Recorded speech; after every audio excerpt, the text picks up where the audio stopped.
Султан Ибраимовты өлтірген ким?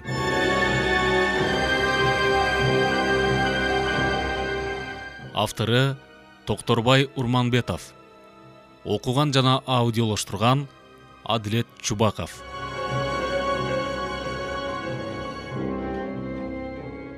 Документалдуу повестте Кыргыз элинин атуулуу Султан Ибраимовдун өлүмүнө байланышкан тергөө ишинин жүрүшү чагылдырылган. Автор фактыларга таянуу менен журналисттик көз караштагы иликтөөлөрдү жүргүзүп алган. Сунуш кылынып жаткан китепче окурмандардын арасында жандуу пикирлерди туудура алат деген ойдобуз.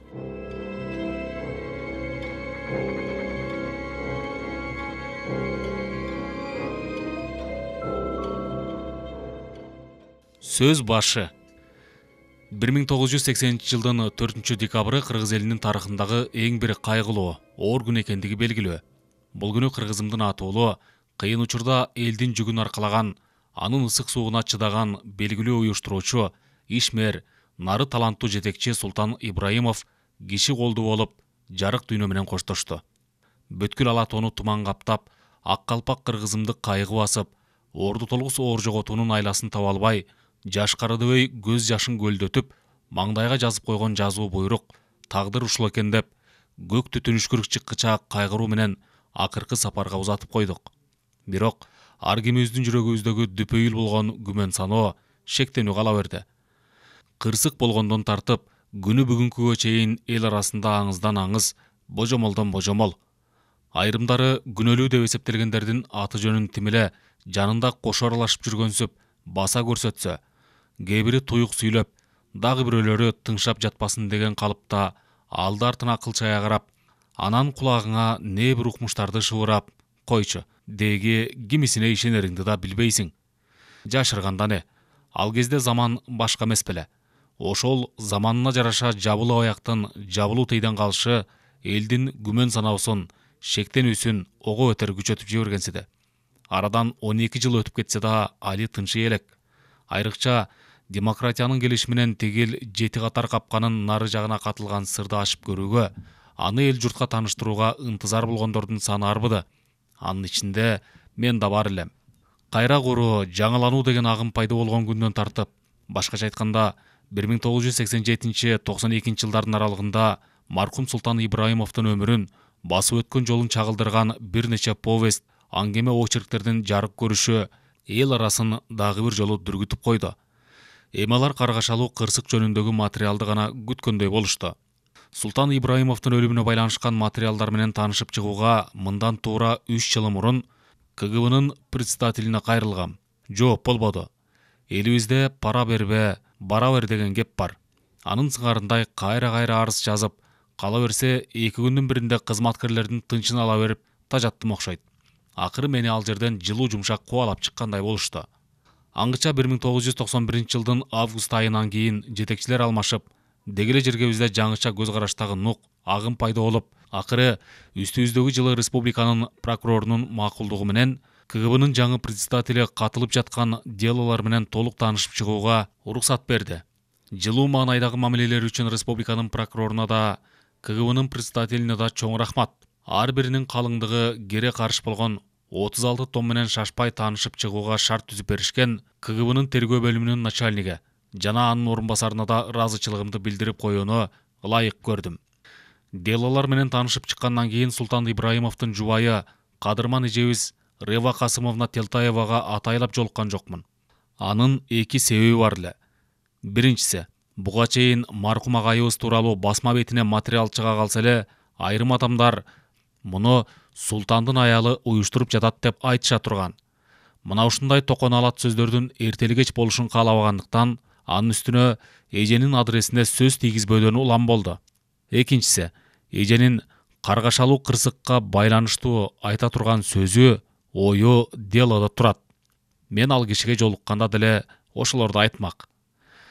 Мен мына ушул документалдуу повестти жазууда тергөө ишине байланышпаган бир да фактыны пайдаланган жокмун. Бардыгы документалдуу. Баса, кымбаттуу окурманым, 36 томдон жазылган ушул леби деп ойлой көрбөңүз. Максат маркум Султан Ибраимовдун 3-4 декабрдагы өлүмү каргашалуу окуя жөнүндө айтып берүү болгондуктан, сөз арасына суу кошпой, кептин ток этери гана баяндалды. Айрым токтомдор, күбөлөрдүн суракта берген жооптору, пайдаланылган тигил же бул фактылар делодо кандай болсо дал ошондой алынды.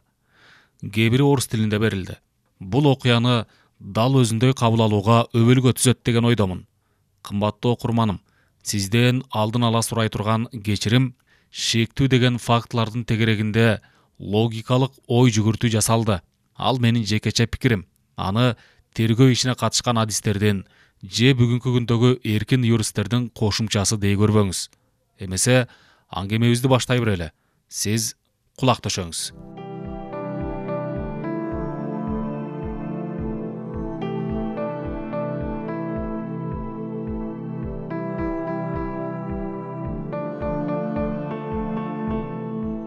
Кырсыкка чейин 3 декабрь 1980 жыл. Фрунзе шаары. Деги бейиши болгур Султан Ибраимович өз керт башына карабаган, эл үчүн, жер үчүн бүткүл жан дүйнөсү менен берилип иштеген адам турбайбы? Тигил Ош чергесинде партиянын областтык комитетинде 10 жыл бою биринчи секретарь болуп иштеген мезгилинде да түзүктө эс албаптыр. Кийин андан бешбетер. 1978 жылдын август айында жогорку советке, ошол эле жылы декабрда министрлер советине председатель болуп калат. Жаңы кызматтын толгон токой түйшүгү дагы бир сапар шымалана, бел чечпей иштөөгө мажбурлайт. Мейли кабинетиндеби, мейли сырттабы, айтор портфель толтура таблеткаларды салып алып, кокус иш үстүндө оорусу күчөп калса, аны да эч кимге сыр алдырбай, тигил дарылардан чайнап коюп жүрө берчү экен. Жарыктык кишинин делосунда медициналык эксперттердин мындай бир корутундусу жүрөт. Эпикриз – хронический простатит. Атеросклероз сосудов головного мозга с хронической цереброваскулярной недостаточностью. Нарушение жирового и солевого обменов. Хронический фаринголарингит. Эвстахиит. Пресбопия обоих глаз. Ушул ооруларды эл жердеп жүрүп таап алгандыгы айтса айтпаса деле түшүнүктүү. Бирок өкүнүчтүүсү атайлап дарыланууга мүмкүнчүлүгү келбептир. Дагы эле баягы түгөнбөгөн иш. Ошол иштеп жүрүп, отпускасынын аягына чыкпай, 10 чакты күн эс алгандан кийин шаарга келе берген. Эми иштерди бир аз болсо да жайгаргансыдыбы, же эч кимге сыр алдырбаган оорусу күчөп кеттиби, болбосо кат телефон аркылуу коркутуулар көбөйүп кеттиби? Качан ичинде анын эмне экендигин окуянын жүрүшүндө таанышасыздар. Айтор 3 декабрь күнү эртең менен өмүрлүк жары Рева Касымовнага Чолпон атага эс алууга жөнөшөрүн жана даярдана берүүсүн өтүнөт. Ривайжа маркум күйөөсүнөн Айбекти ала кетели, анын велосипеди Волгага батпайт экен, ошондуктан чайка менен баралычы деп суранган. Султан Ибраимович адатынча макул деген сымал баш ийки кызматына жөнөй берет. Кабинеттин аттагандан баштап телефондор шыңгырап, ар кимисине жооп берүү, келген корреспонденцияларды кароо, министрликтерге берилген тапшырмаларды контролго алуу, бүткүл союздук радиого интервью даярдоо менен түшкө чейинки убактысы кетти. Түшкү дем алууга чукулдап калган учурда кабинетке иш башкаруу башкармасында иштөөчү Октябрь Жекшенов кирет да председателдин жеке өзүнө багышталган бир нече катты сунат. Султан Ибраимович алар менен таанышып чыгат да, кайердан эле баягы сөз. Ушунун кимге кереги бар деп кабагын чытый, креслого чалкалайт. Анан бир аздан кийин чын эле чарчаган окшойм. Эс албасам болбойт. Бүгүндөн баштап Чолпон атага кеттим 10 күнгө. Суроо өтүнүчүңөр болсо түштөн кийинкиге даярдап койгула деп түштөнүү үчүн Савминдин дачасындагы үйүнө жөнөй берет. Октябрь Жекшенов Султан Ибраимовичти узатып жиберет да кат жазган адамдарга наалат айтат өз ичинен. Эгер анын ким экендигин билсе, жетип барып эки бетине толтура түкүрөт беле, же башкача чара колдонот беле? Айтор жакшы адамдын адресине айтылган жалган пикирге нааразы болуп жатты. Эмесе бул адамдын кырсык болгондон кийин күбө катары берген көрсөтмөсүнөн үзүндү келтирели. Жекшенов кат эки мазмунда келүүчү. Биринчиси мактоо иретинде, экинчиси нааразычылык багытта. Экөө тең оштон бекер кеттиң, эмдигиче эмгектин баатыры болот элең, эмгегиңди, ишиңди баалай турган эч ким жок. Эми ого өтөр бааланбай турган жерге келдиң. Кайран эмгек, андан көрө кызмат которуу керек деген өңдө пикирлер айтылуучу. Ушунун өзү кимдир бирөөлөр менен каршылаштырууга, кагыштырууга жасалып жаткан кадам экендигин Султан Ибраимович сезип турса да сыр билгизбей, болор болбос нерсе катары эсептеп коюучу. Балким бул өңдүү каттардын келиши да анын эс алууга баруусуна түрткү болгондур. Кантсе да Совминде кожоюн эс алууга кетет экен деген сөз кичинесинен чоңуна дейре тез эле угулду. Анан постто турган милиционер өзгөчө дивизиондун дежурноюна телефон чалат. Безин В.И. В 13 часов 50 минут позвонил дежурному дивизиона Сююмбаеву, что Султан Ибраимович выезжает в город Чолпонату на отдых. Он сказал ясно и повесил трубку. Кымбаттуу окурманым, катардагы милиционердин суракта берген жообун, айрыкча ал баса көрсөткөн убакытты эсиңизге бекем түйүп коюңуз. Анткени мына ошол убакытка дагы кайрылып келебиз. Кырсыктан кийинки текшерүүдө өзгөчө дивизиондун взводунун командири 3 декабрь күнү дежур болгон Сүйүмбаев Карымшак Имашевичта жогорку Безин Владимир Ивановичтин көрсөткөндөрүн мойнуна алат. Ошентип, биз силер менен бирдикте эң маанилүү деген убакытты белгилеп койдук. Эми окуянын жүрүшүн андан ары улайлы. Түшкү дем алуудан кийин Султан Ибраимович шофёру Юрий Артурович Вольфто Чайка автомашинасын даярдап, Совминдин дачасына саат 4-тө келүүсүн тапшырат да радио үйүн көздөй жөнөйт. Ал жерден бүткүл союздук радиого выступление жаздырат. Андан соң кайрадан Совминге келип, эс алуу алдындагы айта турган сөзүн кызматкерлерине айтып, иштин жөн жайын тактап коюп, дачага жөнөп кетет.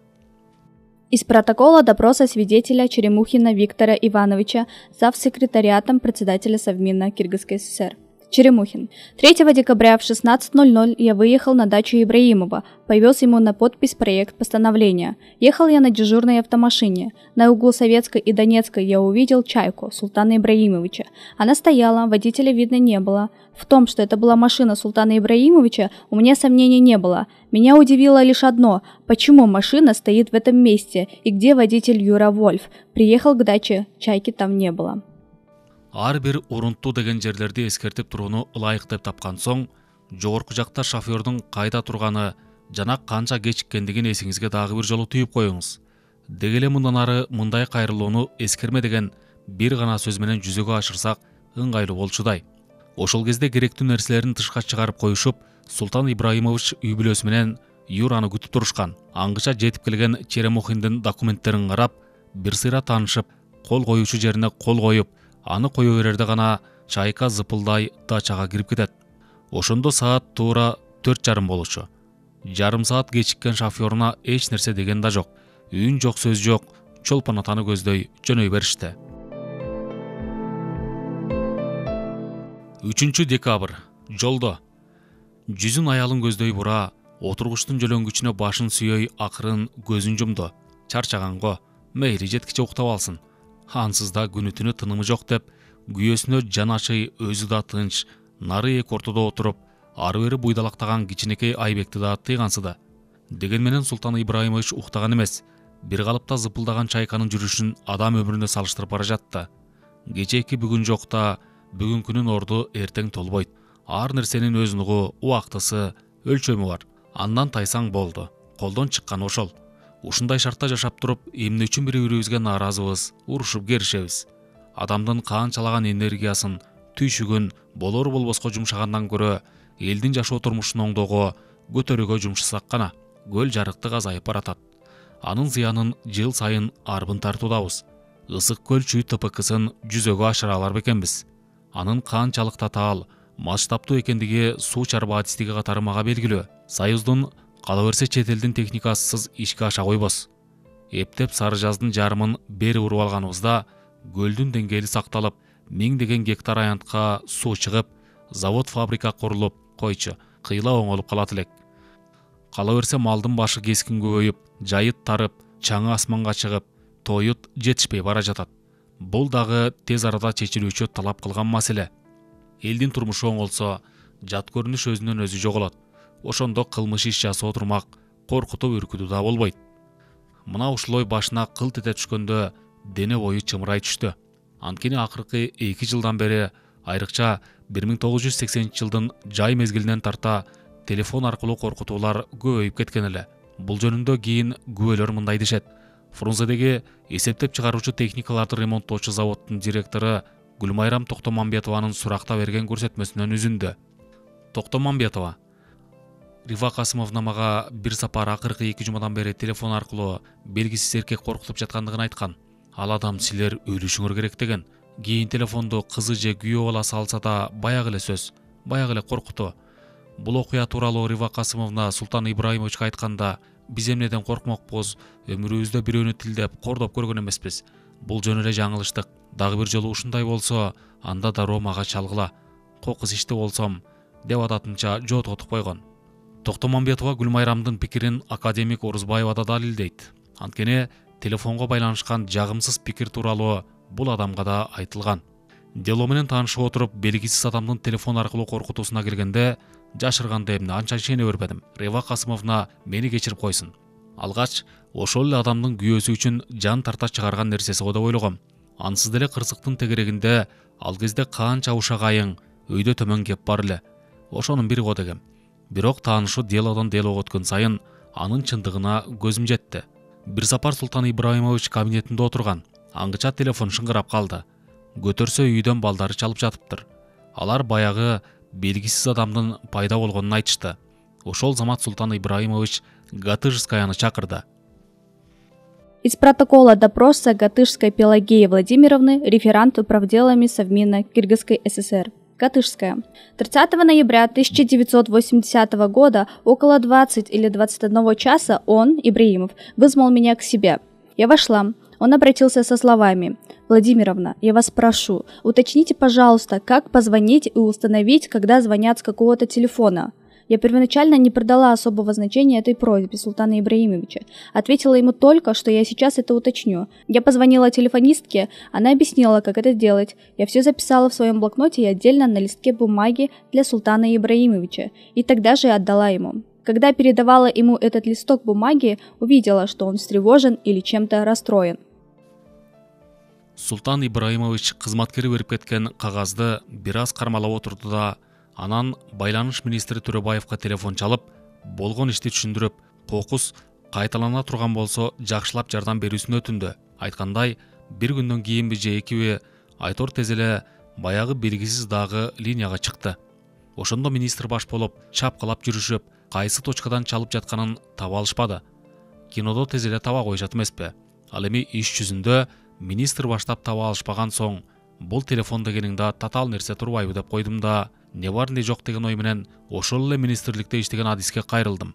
Ал мага үйдүн же дачанын линиясына угуучу аппаратты кошумча туташтырып, атайы күтүп турса, телефон шыңгыраганда ошол замат кайсы автоматтан же номерден экендигин билгендиги мындай турсун. Анын үнүн да жазып алууга болмок деп түшүндүрдү.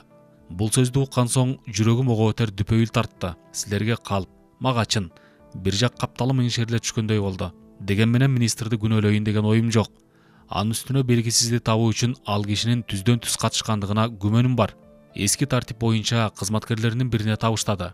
Ал дагы бирине, ошентип жүрүп отуруп буйрук майда звенодогу бирине токтоду да, ал табылган жок деди. Бул жооп төмөндөн жогору карай жүрүп отуруп, кайрадан министрге жетти да, ал киши маркум Султан Ибраимовичке дал ушундай жооп бериптир. Ушул жерден кымбаттуу окурман, эсиңизге түйө турган дагы бир көрүнүш биздин кан жаныбызга сиңип калган кайдыгерлигибиз. Эгерде министр баштап кайдыгерлик кылбаганда, балким белгисиз адам табылып калар беле. Анда кыргызымдын башына түшкөн оор кайгы, оорду толгус жоготуу болбой калышы мүмкүн эле деген гана ой. Ол да кайдыгерлик ай. Баса окурманым, Султан Ибраимовичтин өлүмүнө байланышкан кайдыгерлик бул эле эмес. Сиз менен биз ага дагы жолугабыз. Ошондуктан муну номер 1 деп атап, көңүлгө түйүп койсоңуз. Ошентип Султан Ибраимович аялы Рива, небереси Айбек менен чолпон атаны көздөй зымырап бара жатты. Анан башына түшкөн ар кандай ойдон алыстагысы келдиби Айтор эки жагын карана, «О, боомго келип калдыкпы?» деп кобурап койду. Күйөөсүнүн бир аз да болсо уктап алганына машырланган Рива Касымовна сүйлөө тур деп кепке тартты. Ортолорунда жарытымдуу деле сөз болгон жок. Курулуп жаткан кайсы бир канаттуулар фабрикасы, түштүктөгү тоюттун тартыштыгы тууралуу азын улак сөз болду да, андан ары ар ким өз ою менен алек болду.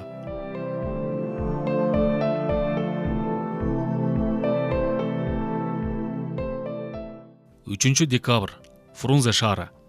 Ал кезде министрлер советинин председателине атайын телохранитель бөлүнүчү эмес.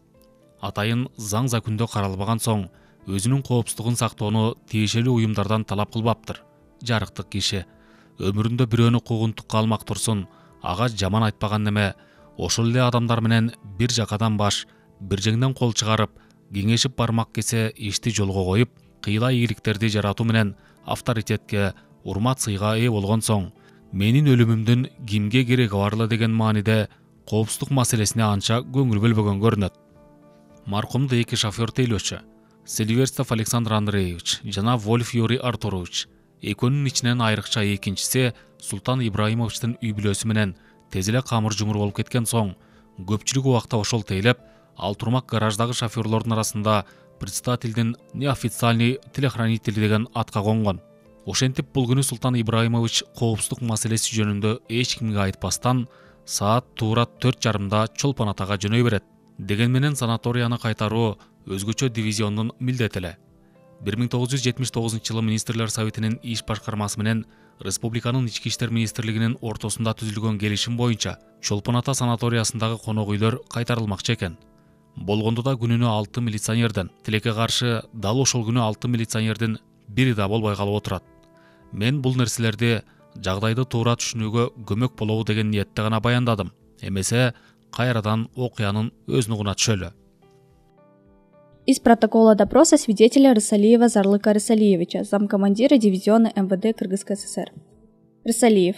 3 декабря 1980 года позвонил исполнитель обязанностей начальника ХОЗУ Совмина Жумалиев в 17:00 и сказал, что Султан Ибраимович выехал в город Чолпон-Ату. После разговора я посылал машину за старшиной милиции Рыспековым Бактугулом. Его привезли около 18 часов. Я проинструктировал его, выписал командировку на 10 дней. Был выдан пистолет Макарова. Сказал, что до города Чолпон-Ата будет добираться попутным транспортом. В начале 19 часов Рыспеков ушел. Эми старшина Рыспеков Бактугулдун пикирин угуп көрөлү да, андан соң жыйынтык чыгаралы. Рыспеков суракта берген жообу. Мени дивизионго кечки саат 6-да чакырып келишти. Келерим менен начальнигибиз Рысалиев: "Сен Чолпон Ата санаторийине конок үйүн кайтарууга 10 күнгө барасың. Сага атайын машина жок. Ошол жакка бараткан транспорттун бирин кармап алып кете бер" деди. Колума командировканын күбөлүгүн жана 26 сом акча берди. Ошондо убакыт 18:30 эле.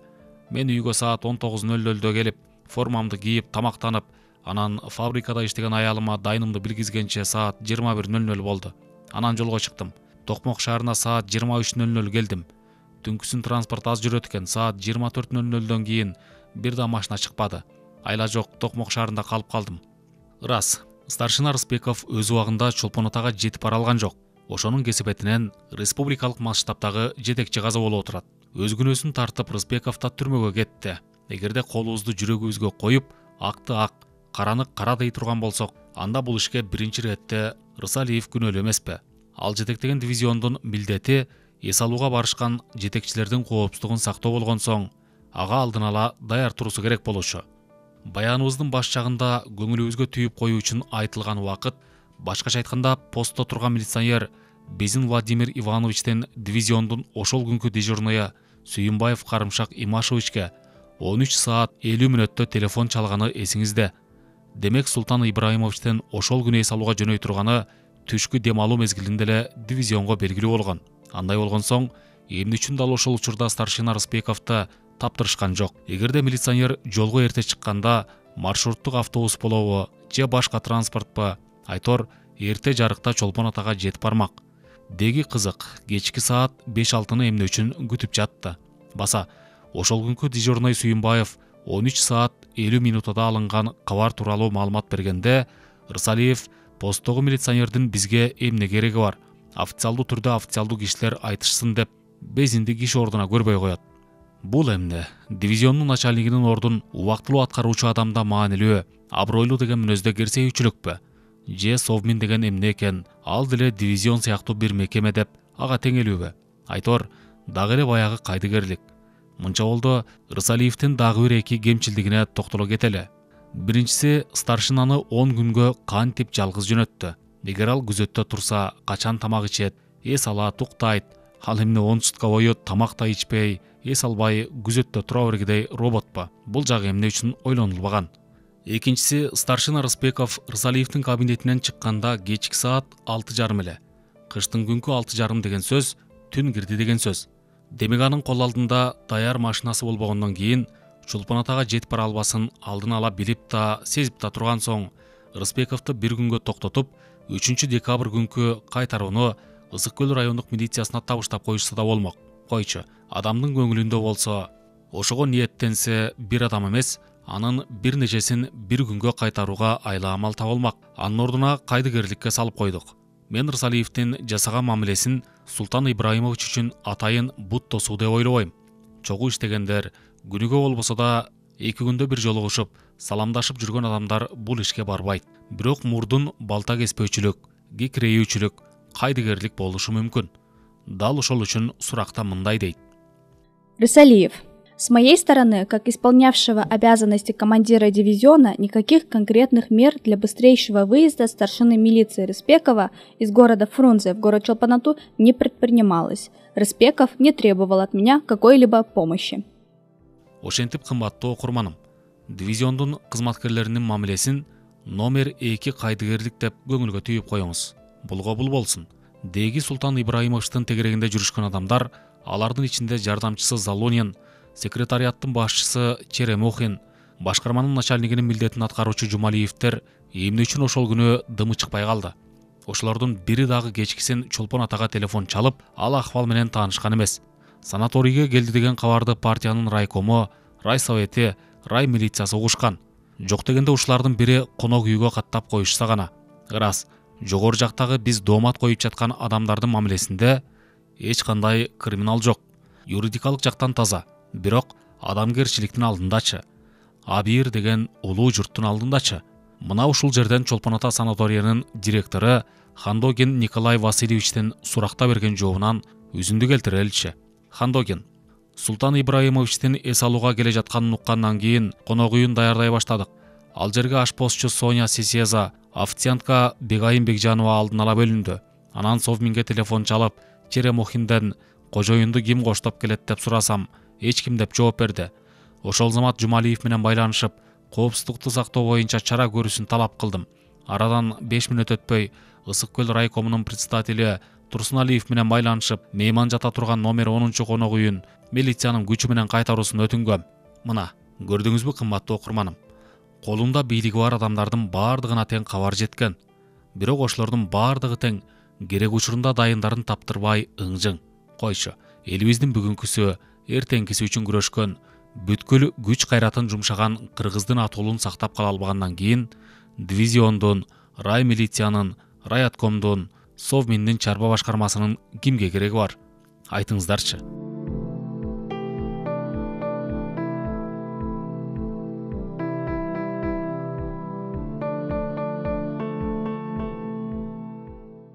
Үчүнчү декабрь, Чолпон ата санаториясы.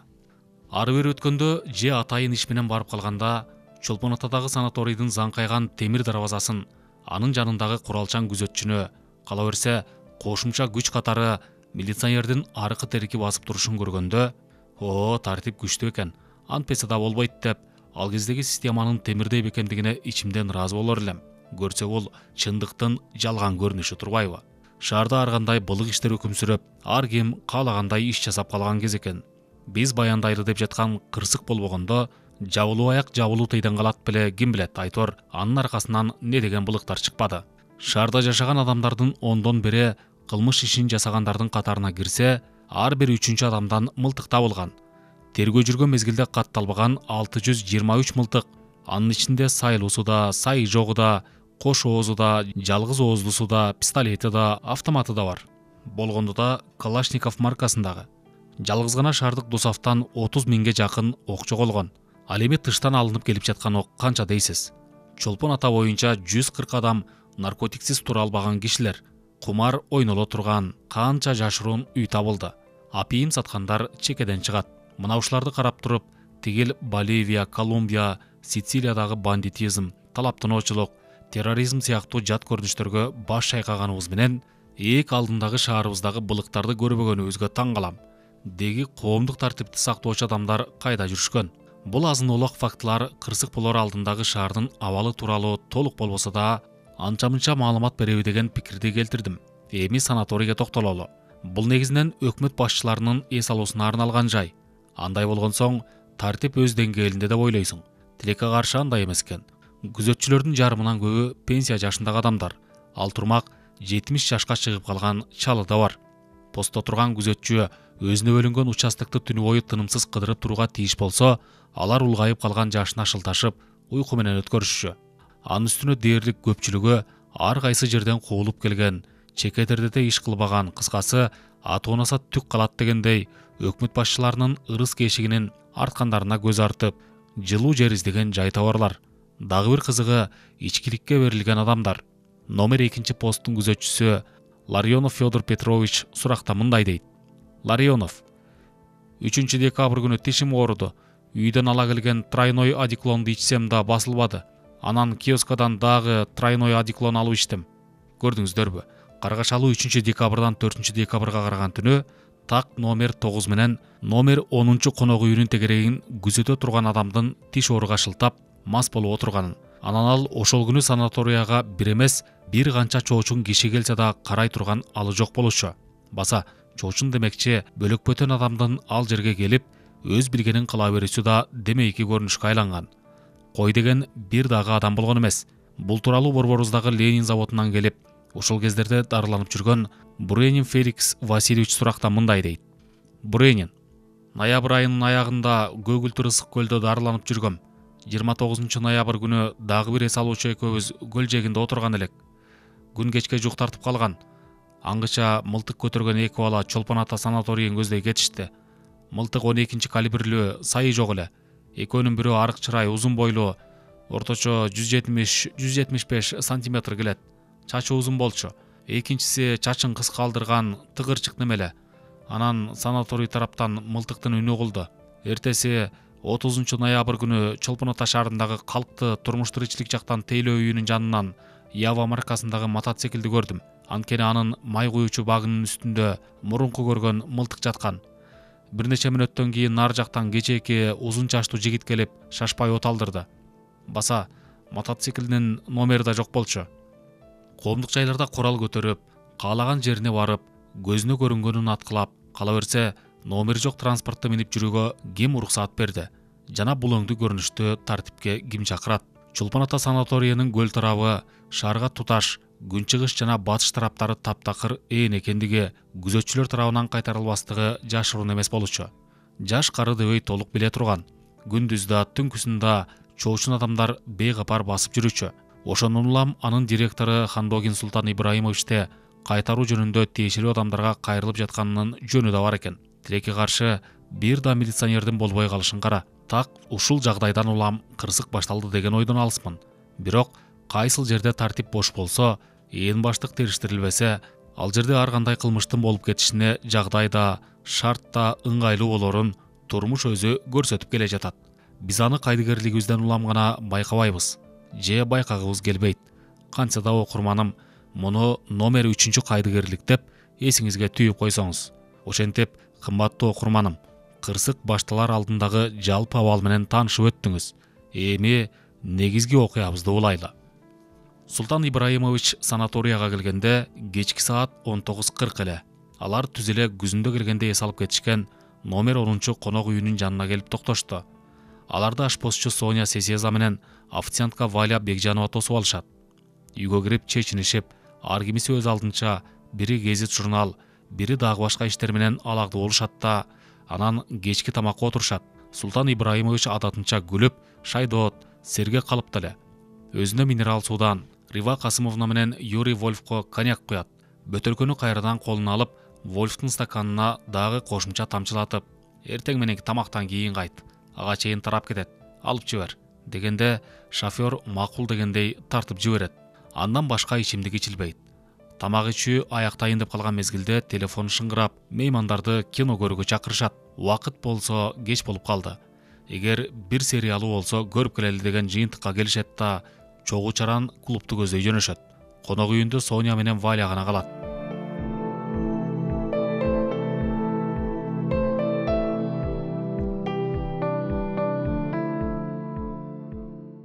Ошол мезгилде санаторияда болгон окуя. 3 декабрь күнү деги санаториянын тегерегинде түшүнүксүз эле окуялар болуп жатты. Аларды убактысы боюнча ирети менен баяндап берейин. Төмөн жакта мен аты жөнүн келтире турган адамдардын бардыгы тең тергөөдө сурак беришкен жана алардын айткандары ошол документтен алынды. Кабардова, санаториянын врач-стоматологу. 3 декабрь күнү кечки тамактан кийин убакыт болжолу 19:30 болсо керек эле. Курдашым Вернер менен сыртка эс алууга чыктык. Биз номер 9 конок үйүн көздөй барып, кайра тарткан мезгилде бизге канатташ аллеяда белгисиз кашан ичинде чоочун деген мааниде белгисиз адамдын номер 9 жана номер 10 конок үйү тарапка бара жатканын көрдүм. Үстүндө куртка же кыска пальто. Кечки электрдин жарыгында өңү жакшы байкалган жок. Бул адам шашпай жай басып баратты. Кыймылына караганда 30 жаштын тегерегинде. Кантсе да келген меймандардан же эс алып жүргөндөрдөн эмес. Баса ушул адамды Султан Ибраимовичтер күзүндө эс алганы келгенде да ушул тараптан көрүшкөн. Хандогин, санаторийдин директору. Кечки тамактан кийин номер 2 посттун күзөтчүсү номер 12 конок үйүнүн жанында чоочун адамдардын жүргөндүгүн мага кабарлады. Чигренов, Кыргыз СССРнин госпланынын жооптуу кызматкери. 3 декабрь күнү аялым экөөбүз эс алып жаткан Волохтун бөлмөсүндө чай ичип отурган элек. Убакыт 22:00 эле. Бир маалда атылган мылтыктын үнү угулду. Ал негедир көл тараптан угулгансыды. Кимдир бирөө жапай өрдүк атып жатабы деп койдук. Ошол эле кечте сыртка чыктым да атайлап саатты карадым. Убакыт 22:42 экен. Анткени мен убакытка өлчөп чуркаганды өнөкөткө айландыргам. Ошентип алгач номер 10 конок үйүнө, андан жээкке чейин чуркап бардым. Кайрыла берерде пирстин кашан ичинде пирс жээктен көлдүн бир топ жерине чейин салынган тактай көпүрө. Пирстин алдынан добуш угулду. Мага калак кайыктын капталынан урунгандай болду. Ушул кезге дейре көлгө кайык менен сүзүшөбү деп койдум ичимден. Бирок эч кандай караң көрө алганым жок. Эртеси ошол жерге аялым экөөбүз эс алганы барганыбызда дайыма жээкте чынжыр менен байланып туручу 4 суу велосипединин бирөө жок болуп чыкты. Аны жээктен сууга сүйрөп түшкөн окшойт. Изи даптана турат. Соболев, санаториянын культ организатору. 3 декабрь күнү телевизордон берилүүчү ЧССР Турция футболдук беттешүүсүн көрүү үчүн көл бойлой төтө жол менен үйгө бара жаттым. Убакыт 22:00 болчу. Санаторийдин четки дубалына жеткен мезгилде жээктеги кайыктан 3 кишинин караанын көрдүм. Жергиликтүү адам катары бул жерден эч качан балык кармалбасын жакшы билем. Ошондуктан тигил караандын так ушул чөйрөдө болушу мени таң калтырды. Янин, Ош шаарындагы ыр суунун жыгач устасы. 3 декабрь күнү кечки бий аяктагандан кийин көл жегине атайлап таштап келген кайырмагыма бир нерсе түшүп калабы деген ой менен көл жегине бардым. Аңгыча булуң тараптан кайыктын шарпылдагы угулду. Ошол тарапка карасам, санатория тараптан келе жаткан кайык көрүндү. Ичинде 3-4 киши отургансыды. Өз ара сүйлөшүп келатышкандай. Бирок кайсы тилде эмне жөнүндө экендиги даана билинбеди. Бул 22:30 минутада болгон окуя эле. Мен ушул эле күнү кечке жуук күн батайын деп калган мезгилде Пржевальск шаары тараптан сүзүп келаткан катерди көргөм. Үстүндө 3-4 киши бар болчу. Анан ал санаторийдин дал тушуна келгенде токтоп турду. Жээктен болжолу 100 метр алыстыкта эле. Алар бир кыйладан кийин катерди от алдырышып, андан ары сүзүп жөнөштү. Бегунова, киномеханик. Болжолу саат 23:20 ченде номер 11 жана номер 12 конок үйлөрүнүн аралыгынан 2 чоочун адамдын караанын көрдүм. Экөө тең узун бойлуу болчу. Менден 100 метр алыстыкта болгондуктан алардын өңүн тааныган жокмун. Ошентип кымбаттуу окурманым, мен сиздерге санаториянын айлана чөйрөсүндө ичинде болуп жаткан шектүү көрүнүштөр менен тааныштырып кеттим. Ушулардын баардыгы тең кырсыкка тиешеси болсо да, болбосо да тергөө органдары тарабынан иликтенген көрүнүштөр. Алар тууралуу өз убагында баяныбызда айтылат. Аңгыча ошолордун ичинен экөөнө сиздердин көңүлүңүздөрдү бургум келет. Биринчиси номер 2 посттун күзөтчүсүнүн директор Хандогинге айткан кабары. Күзөтчү чоочун киши жүрөт дегенден кийин директор аны эмне үчүн көңүлгө алган жок. Экинчиси киномеханик Бегунова кино бүтөрү менен залдан чыгып келаткан Хандогинге билдирген. Бул билдирүү эмне үчүн эске алынбады? Султан Ибраимовичте кайтара турган киши жок болуп жаткандан кийин санаторийдин директору Хандогин Николай Васильевич жогорку кабарды милдеттүү түрдө райондук милицияга билдириши керек эле.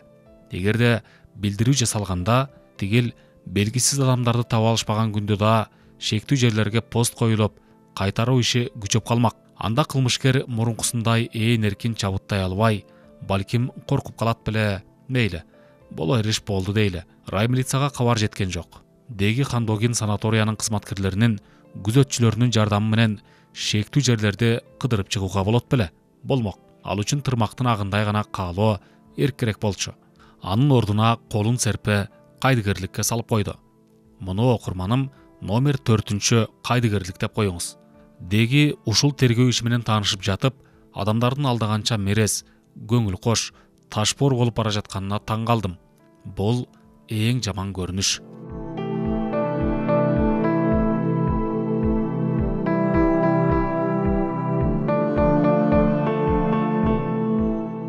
Үчүнчү декабрь. Чолпон атадагы окуя. Эми Султан Ибраимовичтин өлүмүнө түздөн-түз тиешеси бар дагы бир окуяга токтололу. Коңуратов Саалы Ысык көл райондук ички иштер бөлүмүнүн ведомстводон сырткары күзөтүндө иштөөчү. Бул күнү эс алууга тийиш болгондуктан кечкурун үйүндө эле. Аялы Фатима тамак жасап, уулу Бакыт сабагын даярдап отурган. Кечки саат 21:30 ченде көчө тарапка чыгат да маданият үйү тараптан келаткан милиционер Бандаров Виктор Сергеевичти көрөт. Ал Саалы иштеген күзөтчүлүктө бөлүмдүн командири эле. Экөө сүйлөшүп туруп калышат. Атакуев милиционер. Анын сурактагы жообу: Мен кечки саат 9:00 бизге тиешелүү объекттерди текшерип бүтүп, шаардын борборундагы маданият үйүнө келгем. Ага жакын жерде бизде иштөөчү Саалы Коңуратов жашоочу. Айткандай эле ал адам милиционер Бандарев менен сүйлөшүп туруптур. Мен аларга жакындаганда Саалы Жигулисине керектүү тетиктерди таап койгондугун, жакында айдап чыгаарын айтып жатыптыр. Аңгыча эле атылган мылтыктын үнү угулуп калды. Кайсы тараптан экендигин байкабай да калдык. Ракета атыштыбы деп асманга да карадык. Эмнеси болсо да мылтыктын үнү катуу чыккан. Ок кулагымдын түбүнөн учуп өткөндөй болду. Анан маданият үйүнүн бурчунан бирөөнүн караны көрүнгөнсүдө. Ээрчишип алып, ал тарапка барсак эч ким жок. Кайра менин машинамдын жанына келдик да Бандаров экөөбүз машинага отуралы деп жатканбыз. Аңгыча экинчи жолу ок атылды. Артка бурулсак, Саалы жерде жатыптыр. Чуркап жетип барсак, кызыл ала кан болуп, чала жан экен. Бандаров экөөбүз кабар берүү үчүн рай милицияга жөнөп кеттик.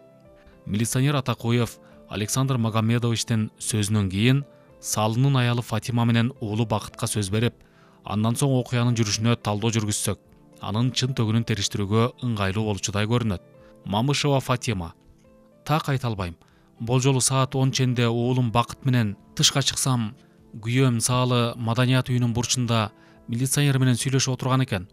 Көңүлүм тынчыгандан кийин эмчектеги баламды эмизүү үчүн кайра үйгө кирип кеттим. Арадан 5-10 мүнөт өтпөй мылтыктын үнү болду. Ал үйдүн батыш тарабынан чыккандай болду. Уулум Бакыт: Апа, тигил милиционерди атып жатышат окшойт дегенде, ушул сөзгө да маани бербептирмин. Андан 1-2 мүнөт өтпөй мылтык дагы атылды. Ага удалаш эле эркек адамдын аа деп бакырган үнү болду. Ошол замат тышка чыктым да короонун бурчунда турган Саалынын Жигулисин көздөй бастым эмнегедир. Машинага 1-2 метр жете бербей, артка отургучта отурган адамга көзүм түштү. Анда Саалы экен деп, ай бузук неменин ичинде эмне отурасың дедим. Ошондо гана ал адам чоочун экенин билдим. Чоочун киши мен тарапка колун суна берип, ачкыч деди. Ал оң колуна мылтык кармап отурган. Коркуп кеттим. Эптеп машина бузук экендигин түшүндүрдүм. Анан ал ордунан турду да шаардын борборун көздөй жөнөдү. Көчөдө чалкасынан бирөө жатты, карасам күйөөм экен. Ошондо тигил неменин аркасынан жөнөдүм. Ал менин кубалап келатканымды көрө коюп качып кетти. Самудинов Бакыт: Телевизор көрүп отургам. Москвадан время программасы бүтүп, акыркы спорт жаңылыктары жаңы эле башталган. Анан мылтык атылды. Милиционерди атып жатат деген ой кылт эте түштү башыма. Анан терезенин көчө тарабынан бирөө чуркап өткөндөй болду да кайрадан экинчи ок атылды. Ага удалаш бакырган үнү болду. Апам экөөбүз тышка чыктык. Биз көчөдөн милиционерди көргөн жокпуз. Анан машинанын тушунда апам менен турган кишиге келдим. Аны кайдан болсо да тааныйм. Жакшылап эстеп калдым. Үстүндө мехтен жасалган тумак, тери куртка, өңү кара эле. Коңуратов Саалынын киши колдуу болуп өлгөнү чын. Аны өлтүргөн мыкаачы ошого эле канааттанбай, дагы кан ичкиси келип, кыйла жерди желип чортот. Биз аны менен, кымбаттуу окурманым, дагы жолугабыз. Бирок ага чейин жогорку жактагы эки милиционердин суракта берген жоопторуна кайрыла кетели. Алар Чу деген жерде калп айтып жиберишти. Кыйла мезгилге дейре тергөөнү адаштырышты. Эмесе ошого токтололу.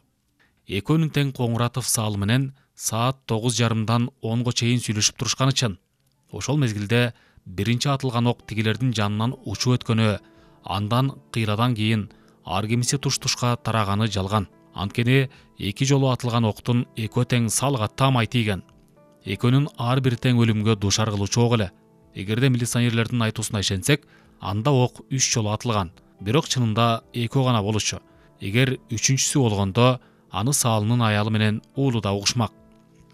Ал эми окуя чынында кандай болгон? Бандарев Саалы Атакоев үчөө сүйлөшүп турушат. Аңгыча жакын эле жерден мылтык атылат да Саалы теңселе түшөт. Ошондо тигил эки милиционер машинасына отурушуп качып жөнөшөт. Алар жөнөй берерде мылтык экинчи жолу атылат. Бул сапар милиционерлер бурулуп да коюшпайт. Эксперттердин аныктамасына караганда биринчи ок 2,5-3 метр алыстыктан атылган. Ким билет, кылмышкер жакын арадагы бир нерсеге далдаланып туруп атканбы, же ачык эле турганбы, анысын азыр далилдеш кыйын.